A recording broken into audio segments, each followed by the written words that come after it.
Champions ট্রফিতে Bangladesh Pakistan match বৃষ্টিতে ভেসে যাওয়ায় প্রচণ্ড হতাশ রাওয়ালপিন্ডিতে খেলা দেখতে আসা ভক্তরা।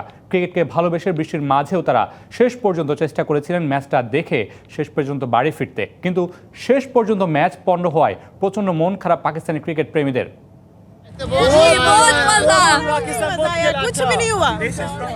নিজের ভাগ্যকে বোধহয় এর চেয়েও বাজেভাবে উপহাস করা সম্ভব নয়।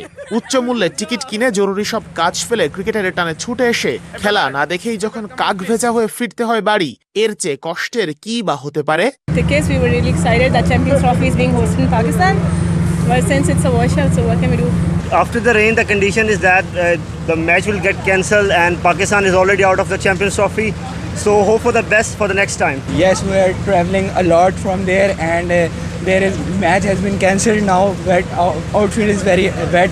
পাকিস্তানি ক্রিকেট প্রেমীরা শেষ পর্যন্ত চেষ্টা করেছিল পিন্ডিতে পাকিস্তান বাংলাদেশ ম্যাচটা উপভোগ করতে, কিন্তু কোনো কিছুতেই পারা গেল না প্রকৃতির সাথে।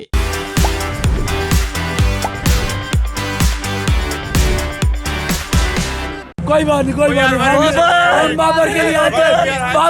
Babar I love you. We would come to here to enjoy the match, but we can't, and we also enjoy the gathering, and we also talk with the policemen and other persons and enjoy a lot. পাকিস্তানিরা এমনিতেই cricket প্রেমী, তার উপর নিজেদের 3 ম্যাচের একটা হয়েছে দুবাইতে, আরেকটা ভাসিয়ে দিল বৃষ্টি। সেই কষ্ট ভোলার কত চেষ্টা। চ্যাম্পিয়ন্স ট্রফিতে বাংলাদেশ পাকিস্তান দুই দলের কারোরই জেতা হলো না একটাও ম্যাচ। পয়েন্ট ভাগাভাগি করে ফিরতে হচ্ছে বাড়িতে।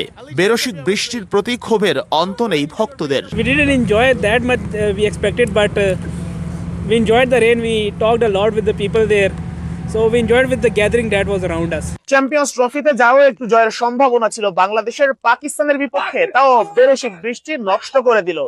শেষ পর্যন্ত পয়েন্ট ভাগাভাগি করে দুদলকে ফিরতে হচ্ছে বাড়িতে। তবে সবচেয়ে বেশি দুঃখ পেয়েছে দর্শকরা, যারা টাকা দিয়ে টিকিট কিনে শেষ পর্যন্ত ভিজে পড়ে ফিরছে বাড়ি। Sheikh Ashiq, DBC news, Rawalpindi, Pakistan.